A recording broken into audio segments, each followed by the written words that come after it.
Members of the House leadership come into the Capitol building through a private door after being dropped off along with their security detail. And that's where we greeted Congressman Steve Scalise to follow him through a typical day. Actually, he was at another meeting before he came to Capitol Hill, and his schedule for this day is a full one after spending a weekend at home in Metairie. So every week, the day after we fly in, we have a meeting with our full Republican membership. After exchanging a few pleasantries, he was off to a meeting with House Speaker Paul Ryan and House Majority Leader Kevin McCarthy. Scalise has made remarkable progress in his recovery from a gunshot wound that nearly took his life during a Republican baseball practice last summer. After meeting with House leaders behind closed doors, he and the rest of the leadership team meet with the press, where a number of topics are touched on, including tax reform. Then we finally make it up to his office for a staff meeting. And then this is my office. It's right over here. So this is one of the probably more historic offices. This used to be the Majority Leader's office. So if you could see, just beautiful office space. This office, which is decorated with a lot of Louisiana flair, is prime property in the Capitol building, with a painted ceiling and $1 million view over the steps of the U.S. Capitol. It's part of the trappings that come with this position and the power of Scalise's office. Actually, this room is just a small part of the office space the Majority Whip occupies. There are staff members in 2 halls on this floor. Scalise's total office space occupies parts of 3 floors in the Capitol. He has some 30 staff members here and about 10 more at his district offices back home. When Scalise is in his office, his staff, many of whom call him the boss, come in and out to take care of business before he moves on to his next meeting with Speaker Paul Ryan. We're working on the Farm Bill, so we're going to talk about that. Okay. Probably talk a little bit about the rescissions package that the President sent in to Congress later today. We had the OMB Director, Mick Mulvaney, who drafted it, come. To get there, the congressman takes a back spiral staircase along with his ever-present security detail. And for a man still recovering from a severe injury, he moves quite well. The more you're walking around, it really is what strengthens the muscles again. It builds back the strength just by doing. And you're determined to get back. I want to get back. I mean, I want to get to where I can run again. You know, and that's going to be, depending on whether the nerve damage repairs itself. Then he's off to his meeting, and this is just the beginning of his day.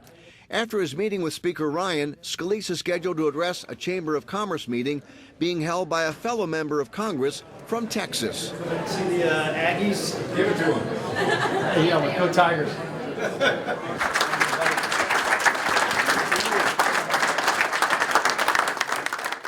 Scalise gets a standing ovation from the Texas crowd, which impresses Congressman Bill Flores.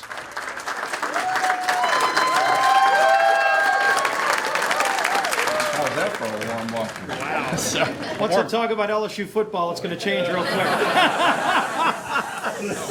After a fairly quick speech, he is off for a vote on the House floor with reporters camped outside House chambers. Then he was finally able to sit down with us in his meeting room off Statuary Hall, which more than a century and a half ago was the floor of the U.S. House. Before Scalise came to power, this was office space, but the new whip said, with so much history here, that had to change.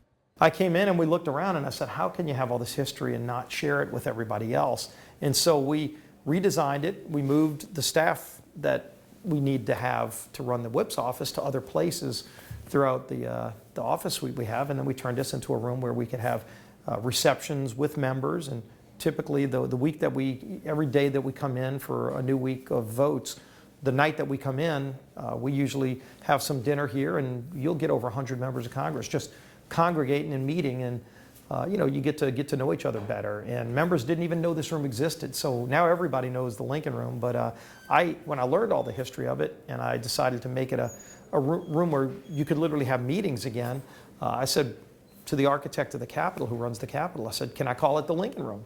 He said, you can call it whatever you want. So I started calling it the Lincoln Room, and I tell members we're having a meeting in the Lincoln Room, come on by. And Scalise says it's important to remember the history of this place. It's something he never takes for granted. While you're here, you ought to also appreciate the history and the people that came before you. And to be in a room like this where you can truly feel, I'm sitting where Abraham Lincoln used to sit. And you can look out that window and you can literally see down the mall and look at the Lincoln Memorial. And so we wanted to tie all that history together, and members really appreciate it. But the most important thing for Scalise is taking care of the business of his district and the office of Majority Whip. It's a big job. We have a lot of responsibilities. When there is a bill on the floor and we're moving our agenda, it's my job to make sure we have the votes to pass the bill. So it's a big deal. And I'll have a lot of meetings with the president or with his top staff, as well as our leadership as we're moving something, to make sure that we have the votes. And if we have issues and we need to bring a group of members over to the Oval Office to sit down with the president to work through something, I can get that meeting set up. And for Louisiana, it's been a long time since a member of Congress held a leadership position like this. So Hale Boggs was the last Louisiana House member to be in leadership. He was the Majority Whip, then the Majority Leader. So how did Steve Scalise get there? You know, I've always had a philosophy. Are you that smart in politics? I really think it goes back to the old adage of hard work. You know, I really do take my job seriously. I consider it an honor to represent Southeast Louisiana, but I also believe in building relationships. And, you know, I served in the Louisiana State House. I learned a lot there about, you know, the battles in politics, and clearly there's battles and divides politically, but there's also a real important need to build relationships with other people if you want to be effective. Since he made news around the world after nearly dying on that baseball field, Scalise admits his profile has gotten a lot larger, and that means he's in pretty big demand. That helps him with his party and has made him a power player, not just in Louisiana, but around the country. I'm asked to help a lot of my colleagues around the country that are in tough races.